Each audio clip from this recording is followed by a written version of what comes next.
Hello అండి, this is doctor Ramya Van Dhan Shetty. Recent గా pregnant ladies అందరిది ఒక్కటే క్వేరీ. ఆ క్వేరీ ఏంటంటే నెక్స్ట్ వీక్ గ్రహణం ఉంది. ఈ గ్రహణం గురించి అందరికి తెలిసిందే. సో ఈ గ్రహణం టైంలో పెద్దవాళ్ళు ఏమో ఇంట్లోంచి బయటకు వెళ్ళొద్దంటారు, అండ్ ఫుడ్ తినొద్దంటారు, వాటర్ తీసుకోవద్దంటారు. కొంతమంది షార్ప్ ఆబ్జెక్ట్స్ యూజ్ చేస్తే బేబీకి డిఫార్మిటీ వస్తాయంటారు. సో ఇవన్నీ నిజమా కదా తెలుసుకుందాం. సో గ్రహణం వల్ల అయితే బేబీకి డైరెక్ట్ గా ఎటువంటి ఎఫెక్ట్స్ ఉండవు. There is no scientific evidence that baby will be affected due to this eclipses.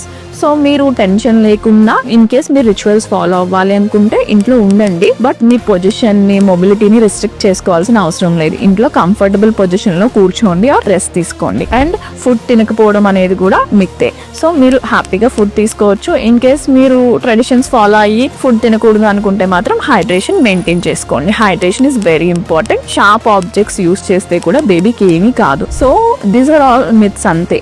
Facts ని ఫాలో అవ్వండి, మిత్స్ ని బిలీవ్ చేయకండి. Thank you.